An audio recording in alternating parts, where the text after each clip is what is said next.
Madame la Présidente, merci. Madame la Commissaire, c'est un plaisir pour nous de vous accueillir à nouveau et je veux vous dire combien nous apprécions la qualité du dialogue et du partenariat entre la Commission et les membres de notre commission Régie. L'année qui vient de s'écouler a été une année particulièrement intense où l'ensemble des politiques européennes ont dû trouver des réponses réactives par rapport à un certain nombre de crises nouvelles qui se présentaient à nous, et aussi trouver des réponses par rapport à la crise qui... Pardon. Ah, je n'avais pas le micro. Je vais recommencer. Ah. Non, bon. Je vais prendre celui-là. Oui, je disais que l'année 2015 qui vient de s'écouler a été une année particulièrement intense où l'ensemble des politiques européennes doivent se réinterroger pour trouver des réponses réactives par rapport aux crises qui se sont présentées à nous et qui, pour certaines, sont des crises nouvelles. Je pense à la crise grecque en particulier, mais aussi à la crise migratoire et des réfugiés.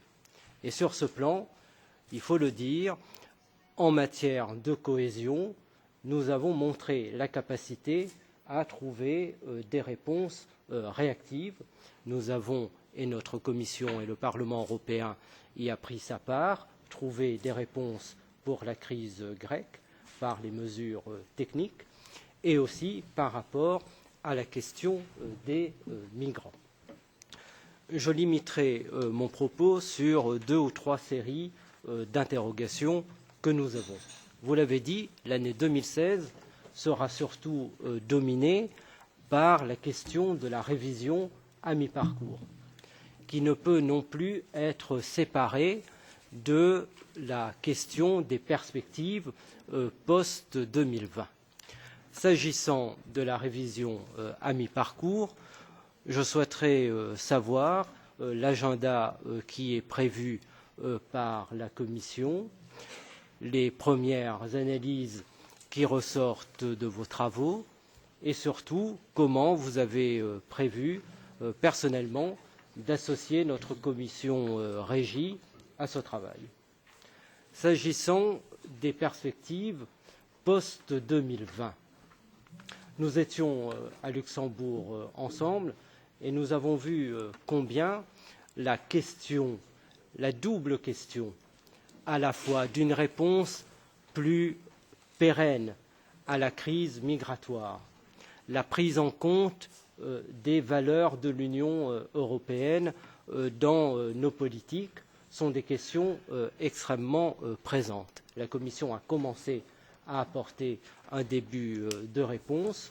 Je crois qu'il faut continuer, effectivement, puisque nous savons qu'il n'y a pas seulement un aspect de crise conjoncturelle, mais qu'il faut trouver à présent des solutions durables pour faire face à ce défi.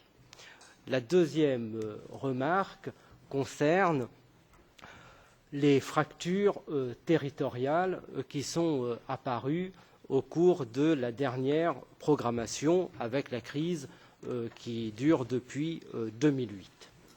Nous voyons que ces fractures territoriales s'accompagnent de ce qu'on appelle une pauvreté urbaine fortement installée dans certaines zones de nos régions et en particulier des régions périphériques qui cumulent de nombreux handicaps. Et je dois vous dire combien notre groupe soutiendra l'ensemble des initiatives visant à résoudre cette problématique nouvelle mais extrêmement importante qui est celle de la pauvreté urbaine qui en soi est un sujet extrêmement important dans les perspectives post-2020. Merci.